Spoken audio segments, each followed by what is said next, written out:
you're constantly putting your training off, you are essentially saying that when things inevitably get busy again in the future, you're not going to be able to remain consistent. You have to be able to work through the busy times.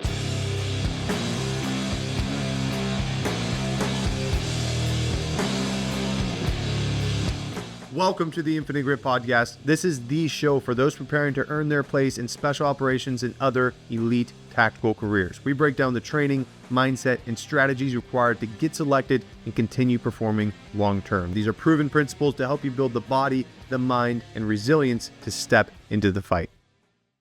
What's going on, guys? Welcome back to the Infinite Grip Podcast. Hope you have been training hard. My name is John Hamilton, and if you get value out of today's episode, then drop a like and a comment down below. This not only helps us grow and get the information out there, but it also helps me ensure that the information and the topics we are covering on the show are highly valuable and actionable for you. And if you want to see any particular topics, drop them down below, and we will cover them in future podcasts. Today, we are talking about how to train for selection in imperfect conditions. Whether you are training for Special Forces selection, Ranger School, RASP, BORTAC, Secret Service, Counter Assault Team, whatever it is, the principles that we are going to cover in today's episode are going to remain consistent. However, we are primarily going to focus on those individuals who are already in the military. You balancing unit PT, balancing going to the field. And the reason for that is often the most extreme example of needing to balance the volume with it. And the biggest thing I want you to pull away from today's episode is you have to commit to training through imperfect conditions. We talk about optimization a lot. We put out information out there, and the goal with the information that we do put out there is to enable you guys to get the most out of the effort you put into the gym. But I don't want to ever paint the picture that things need to be perfect or you're ever going to have a perfect prep. We are human. We have social obligations. We have work obligations. We get sick. We get injured. We're training for a high output environment. Aches and pains come up and derail our training a little bit. And it's not a matter of whether or not we get off track, which is the deciding factor as to whether or not we're successful. It's how fast we get back on it and how well we work through those imperfections. So you have to commit to working through these challenges that come up. And one of the biggest things I often hear from guys is them saying, hey, I'm going to wait until I get back from this deployment. I'm going to wait until things calm down at the unit. I'm going to wait until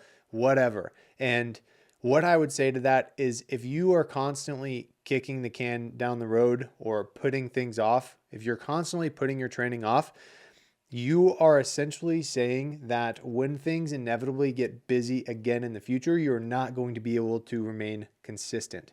You have to be able to work through the busy times. Whether it's so busy and we have to reduce volume, we're going to talk about those things. But you can't just say, I'm going to continue pushing it off, because that perfect time will never come. We have to commit through working through these imperfections. And this is something that personally I did. I joined the military, and although I went to selection when I was 22, I thought I would go a lot sooner, but I kept kicking it down the road. I got a little bit comfortable. I was waiting for those perfect environments.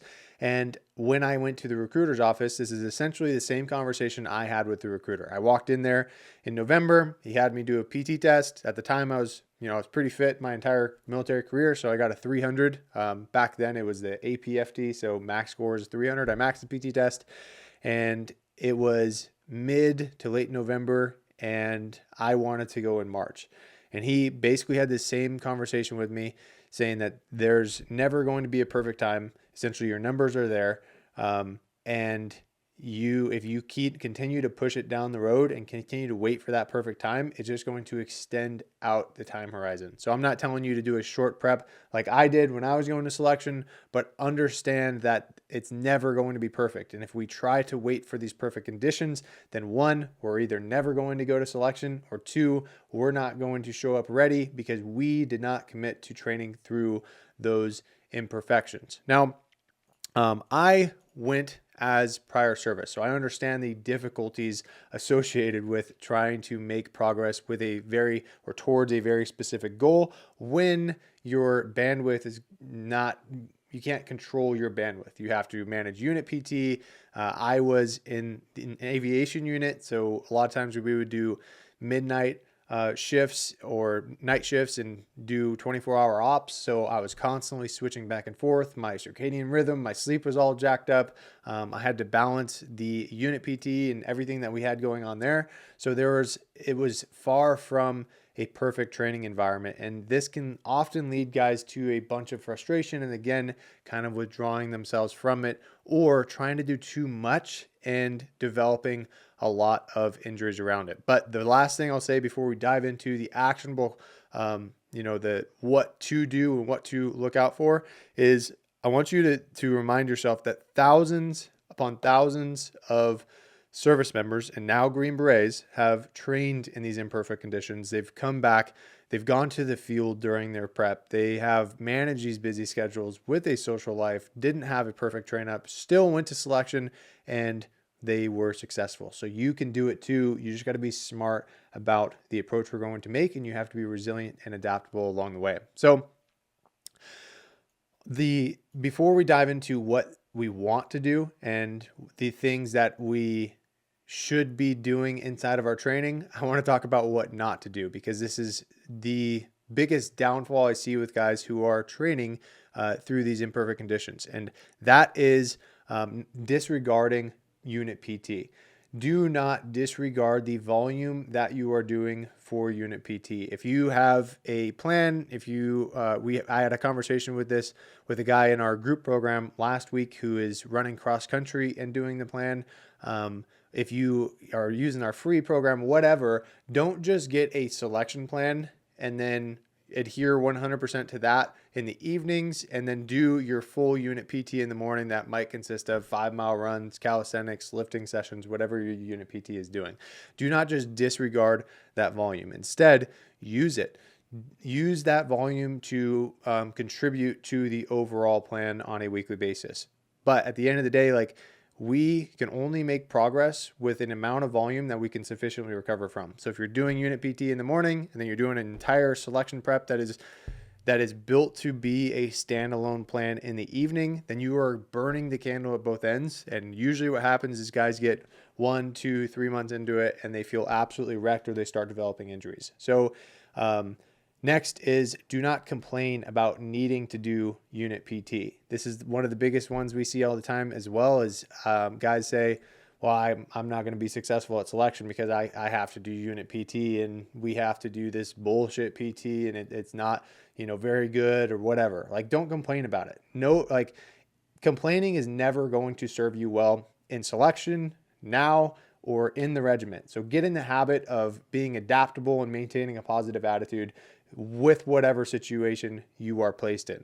Instead, take advantage of that training. If you guys are doing, formation runs, which I know are very slow, that can count as zone 2 volume on the week. If you guys are doing calisthenics, then push yourself with those calisthenics. Don't just go through the motions of these sessions and then try to stack volume on top of it, because it becomes junk volume and we don't get anything from it. So maintain an adaptable mindset. Don't just stack volume on top of it, and then do not complain about any of the situations that you are placed in. It's okay to be frustrated with something, but it's not okay to outwardly verbalize that, especially to yourself, and then have a negative attitude toward it. It's going to be infectious. And if you want to be someone that is, a high performer, not only in selection, but in the regiment down the road, do not get in the habit of complaining about the situation you're placed in. What we want to do instead is we want to fill the gaps with training. So a normal PT schedule for most units that I see is Monday, Wednesday, Friday, some type of running, rucking, endurance event. So maybe they do a unit run on Monday, maybe they do 30-60s on Wednesday, and maybe they do a release run on Friday or a long ruck or something like that. So those are 3 conditioning days that we can put towards our selection prep as well. Then on Tuesdays and Thursdays, you're either doing calisthenics, you're doing some type of event, or some units now are getting an opportunity to go to the gym. Utilize those strength sessions. Don't just go through the motions. And then with the strength or with the training on the backside of it, we want to fill the gaps. So let's say you guys are doing Monday, Wednesday, Friday, conditioning, getting some decent stimulus, running, doing a speed session with the 30-60s or 61-20s. Then on, in the evenings, we can backfill that overall volume with a minimalist strength plan, similar to 5-3-1 method, or Tactical Barbell has a very minimalist strength building program that is essentially enabling you to make progress with those strength numbers and cover down on those missing pieces to your overall performance plan without overloading yourself and crushing yourself and running your energy into the ground.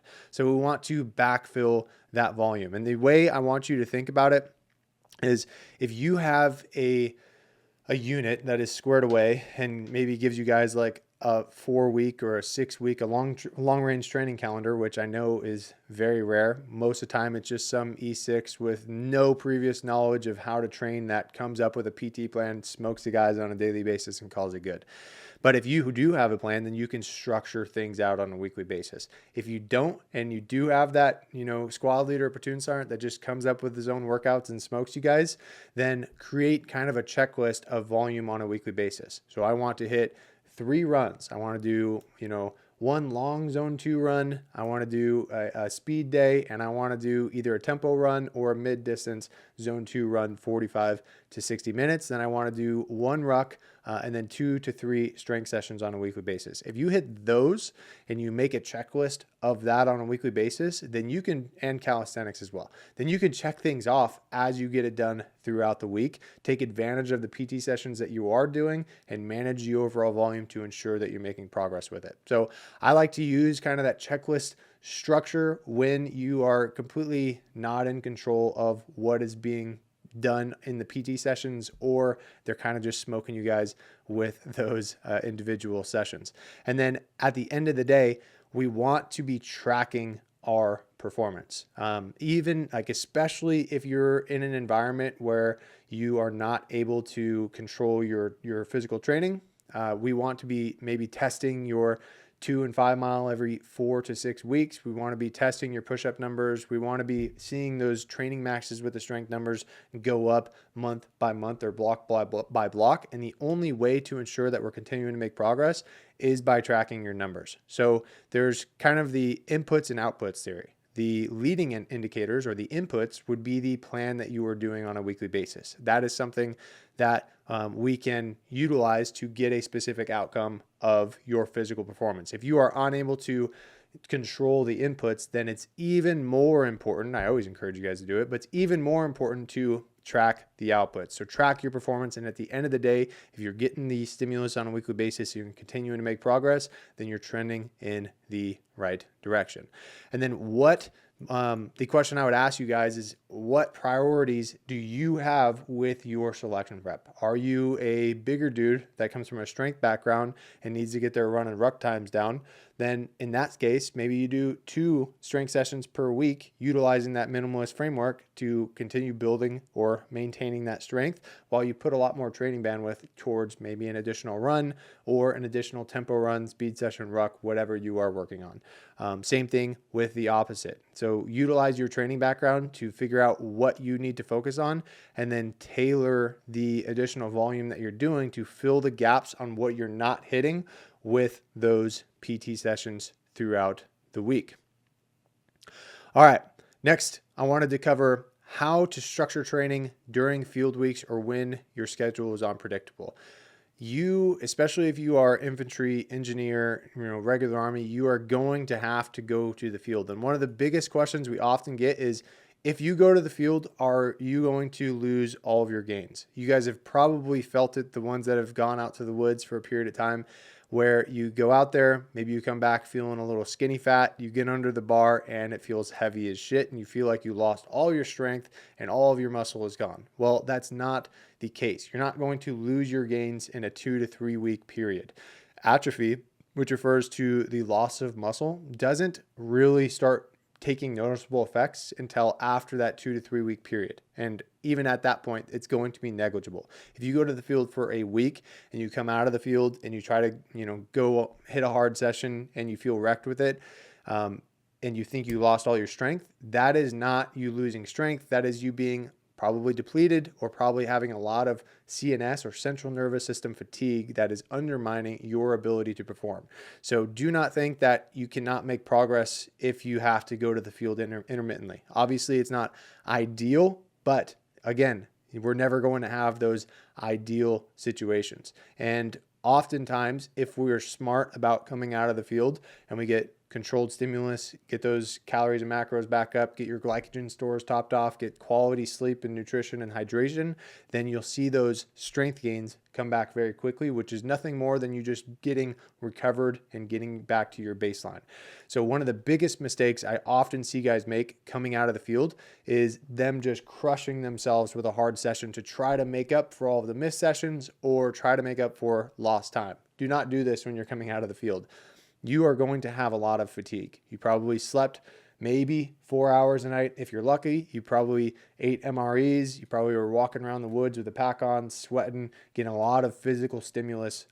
Whether you're working out or not, you're still going to be depleting those energy stores. So if you come out of the field and you try to absolutely crush yourself with a makeup session, you're going to be prolonging that process to getting back to full strength. So similar concept as to when we are sick, ease into the training coming out of the field. You're not going to make up for lost time. But if you crush yourself and keep driving those energy levels down or keep suppressing those energy levels because your body can't get ahead with the recovery, then you're going to prolong the time in which we're not getting those adaptations. So get recovered and then start training hard and getting after it and being consistent. And then if we know we are going to a field, again, don't be frustrated. Don't complain. Don't think it's impossible for you to be successful. There's been many, many people that have been successful in those environments, but we want to maximize the training between those trips to the field. So recover well, but throughout those 4, 6, 8 weeks that you have back in garrison, really make sure that you're maximizing your performance, maximizing nutrition, recovery, training stimulus. You're not going out and getting shit-faced with the dudes in the barracks, whatever. That is going to undermine your ability to maximize that time. So our goal should be to maximize the time between the trips to the field, go out there, do our stuff, get a lot of training value from it, develop our skills, our interpersonal, our leadership skills in those environments, and then come back, let our body recover, get back to full strength, and then keep crushing it. So do not get discouraged or think that it's impossible when you're doing it. And then how do you mentally stay on track when your plans keep getting disrupted? Your plans are not that important. we have an idea of what a selection prep needs to look like. And the reality of it is it's never going to look like that. So you have to be adaptable. You have to commit to pushing through it. And I encourage you guys to see this as a challenge or an opportunity to build those adaptability traits or that resilience that is going to carry you forward into the future. When I was in the 160th, I was stationed at Fort Huachuca, and we had this E7 platoon sergeant that was from the 82nd. And for some reason, he wanted to bring the 82nd mentality to the 160th. So he was smoking us all the time, yelling at us. I was a private at the time. Actually, I was a specialist. So he's yelling at us like we were all privates. And I remember when I told him I wanted to go special forces, that ramped up. He was messing with me all the time. He would make me lunge across the flight line. He would keep me late at work, till 7 p.m. after a 12-hour day and make me clean all of the glass in the hangar while everyone stood there and watched. He played these mind games the entire time. And his goal was to try to build the adaptability or resilience. And initially, when this first started, I was like, man, fuck this guy. Like, I'm pissed. I hate this unit. I hate this guy. I was very negative about it. And I had a good friend of mine, Mauro, who lived in the barracks with me, and he was about 10 years older than me, and he was a lot more mature, and he was kind of my voice of reasoning. And he gave me the mindset of like, dude, if he's going to play the games, like you're not going to be able to stop him from doing this. Like it's within his power in the military. And, so there's no other option but to play the game back. And I did. I started playing the game. I would freaking, smile through it. I would laugh when I'm cleaning the glass and sweeping the hanger at the middle of the night, like doing all this stuff. Like I started playing the game. So if you start playing the game, that goes for those individuals who maybe have a leader that is frustrating them, but they're in a situation that they can't really control, or you have an environment where you're not able to train the way that you want to train, start playing the game and understand that this challenging environment is a perfect opportunity to build that discipline, to build that adaptability, to build that resilience that is going to enable you to be successful down the road. So play the game with it. So if you want to continue making progress when you're balancing unit PT, commit to a bumpy ride, play the game, fill in the gaps with your training. Don't try to just overload yourself with an unreasonable amount of volume. Have goal sessions on a weekly basis. So if you can't control your schedule and you guys just have random PT sessions and you're getting smoked all the time, create a checklist of the stimulus that you want to get on a weekly basis, designed around your strengths and weaknesses and what you need to improve the most, and then diligently track your progress, check things off on the list, and make sure that you are making or trending in the right direction with those intermittent tests that we have every 4 to 6 weeks. If you do that and you continue to train and show up in imperfect conditions, you are putting yourself in a position to succeed in Special Forces assessment selection or whatever training environment you are going to. It does not need to be perfect or optimal for you to succeed. You just have to continue showing up and you just have to continue making progress. Now, that brings up the first question of this week, and that is, what should I focus on if you only have 30 to 45 minutes to train most days? And I will walk you through my current training plan. And the truth is, in most of our sessions training for selection, you don't need to spend hours in the gym. Obviously, if we have the time, we can get more things done and we can get more stimulus. And if you're eating well and recovering well, there's more we can do. But you can get sufficient training sessions done in 30 to 45 minutes because I do it every single day. I just had a newborn. She's 3 months old now. I'm very busy throughout the day. So I have from 5 to 6 a.m. to get my warm up, drive to the gym, work out, get done, get back, and get to work. So I work out for 45 minutes every day. So it's absolutely possible to continue seeing rapid progress. The things that we want to make sure we're covering down on is the running and rucking volume. With a 45-minute session, I would add one caveat, and that is you want to have at least one longer session throughout the week, and that would be our ruck or our long distance run. We have to build up to that multi-hour run or ruck if we're training up for selection. You can't just do 45-minute sessions 6 days a week and go out there and crush it. We do have to have that impact resistance, that stimulus to be able to carry a ruck. But that is one session per week.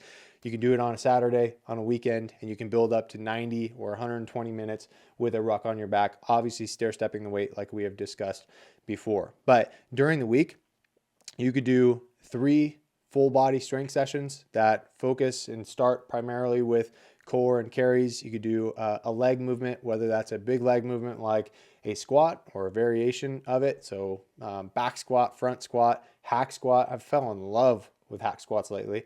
You can do the belt squat, hack, whatever, like squat pattern. Then you can go to an upper push with an upper pull, kind of a superset there. Really get some good stimulus in a very short period of time.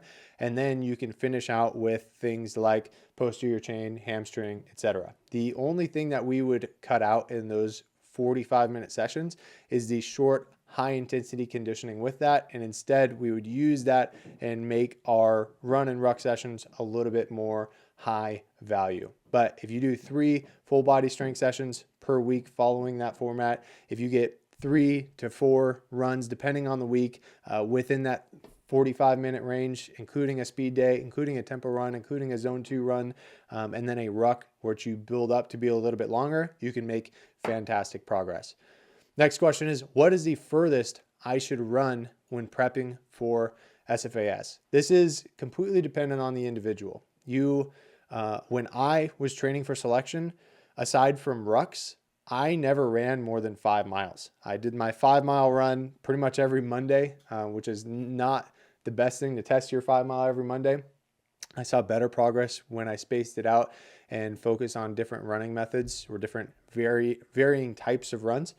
But I never ran more than 5 miles. Now, like I said, it depends on the individual. Sometimes we get guys come into our programming who come from an endurance background.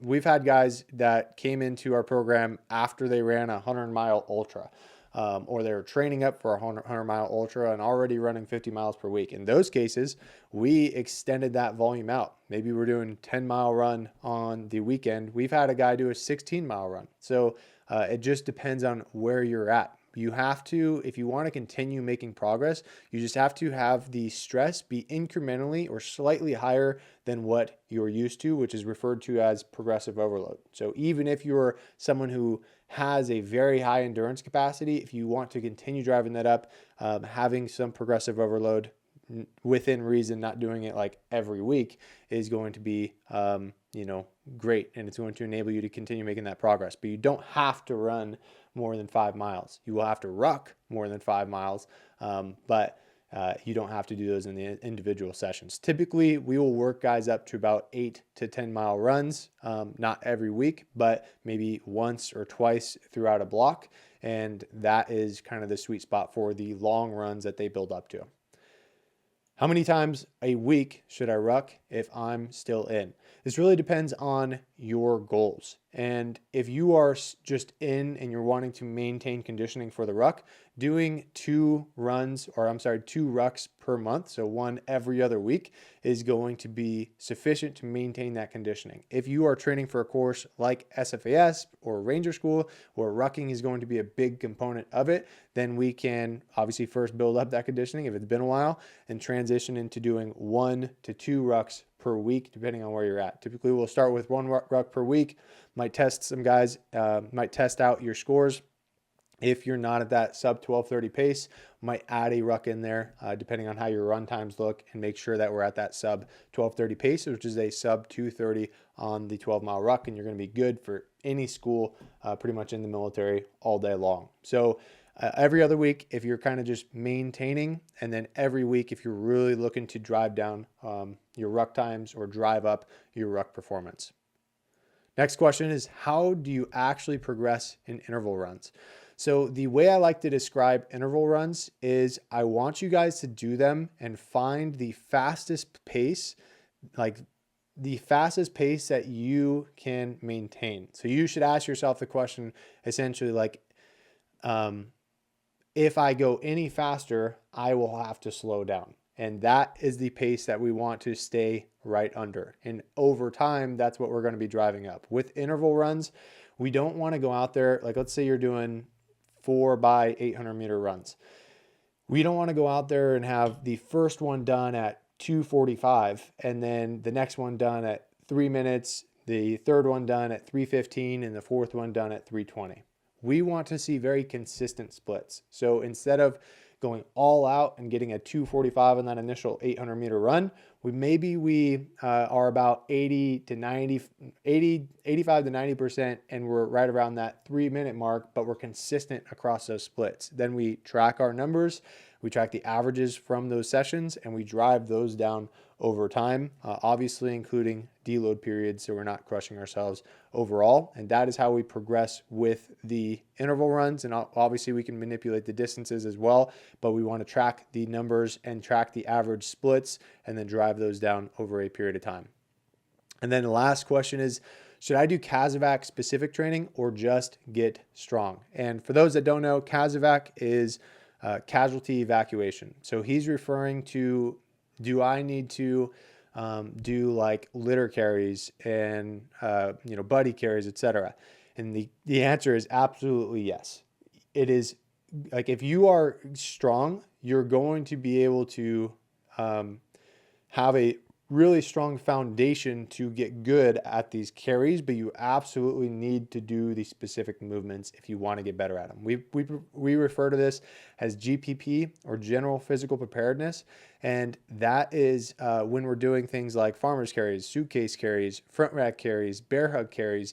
Those are all going to build our body and our specific conditioning to perform these different events. If you're just lifting, like just doing bench, squat, deadlift, you will get stronger, but you're not conditioning your body to move under that load. When your hips start shifting, it puts a different stimulus on your spinal erectors, on your core. So we need to get that stimulus to ensure that we're able to perform in, a casualty situation, or once you get to team week. And that is one of the biggest things that gets guys at team week, is they show up, they're not very strong. They either drop the weight on the low carries, or they look a little sketchy on the high carries, and they get a safety violation. And you can actually get dropped for a safety violation in team week if you're not strong enough to carry the weight. And the weight is heavy, and that is in addition to your personal gear, your rucksack, your flick, your weapon, etc. So you have to do carries inside of your plan. The strength building stuff that we do, bench, squat, deadlift, the main movement patterns, etc., is to build the foundation and drive up the systemic strength, because the loads we're going to be using with those controlled movements is going to be a lot higher. So it will support this, but we absolutely need to include carries and GPP or Kazvak type movements inside of our plan. That's all we got today. Appreciate you guys watching. Like I said, if you got value from today's episode, drop a like. And if you want to see specific topics, drop a comment down below, and we'll be sure to add them into a future podcast. Hope you guys have a great week. Go crush it. I'll talk to you soon.